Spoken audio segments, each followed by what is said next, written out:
Society generally agrees on what the pinnacle of human expression looks like. We assume that to capture the deep, complex reality of the human condition, you need serious, sweeping drama. We are taught that weight and meaning come from grand historical achievements.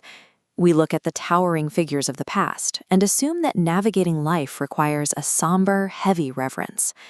By all cultural metrics, Bob Odenkirk reached that exact summit. He conquered prestige television, transitioning from a cult comedian to a widely acclaimed dramatic lead and an action star. But despite decades of climbing the Hollywood ladder and achieving universal acclaim, his core philosophy about life is completely detached from that prestige. He believes life is a meaningless farce. He believes that the most profound expression of how humans actually operate is found in a 4-minute sketch about people being idiots. If existence really is a bleak farce, our desperate, serious attempts to assign deep meaning to our actions are exactly what make us so ridiculous.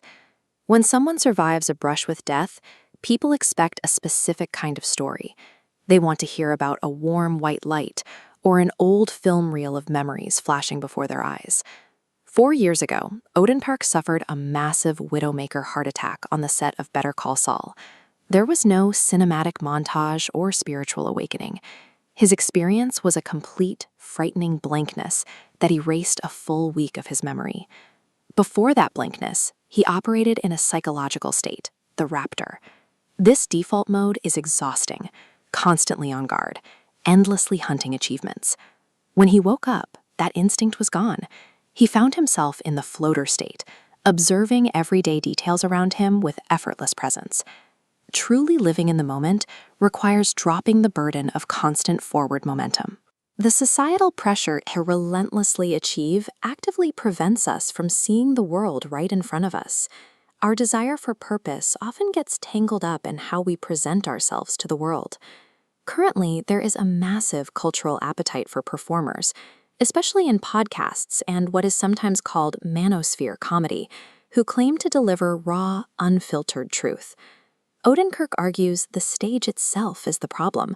Once you step in front of a microphone, you are performing a construction called you, regardless of how honest you claim to be. When we mistake that artificial performance for reality, we create a cultural loop where people chase meaning through manufactured tough guy personas instead of actual lived experience.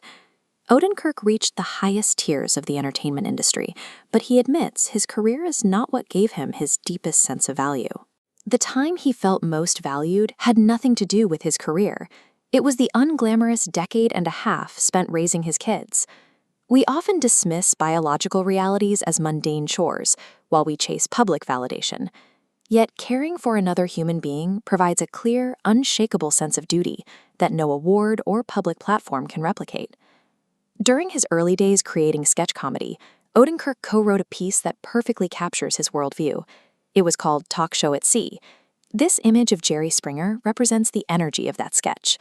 A group of people are trapped on a sinking lifeboat with no food or water, but they spend their final hours screaming over petty gossip in the style of a daytime tabloid talk show. Odenkirk sees the world in that sinking lifeboat. We are limited, flawed creatures facing certain death while wasting our final moments on petty gossip. Recognizing that life is bleak and largely out of our control sounds depressing, but it actually offers a massive relief. If the situation is this absurd, there is no reason to carry the weight of the world on your shoulders. You can choose to look at the horror of existence and practice a kind of emotional alchemy. You take the pain, the meaninglessness, and the frustration, and you actively transform it into a joke, into entertainment, into something beautiful. When you stop demanding that your life play out like a grand, serious drama, you finally get the joke. And that is exactly when you can start living in the present, enjoying the absurdity of the ride.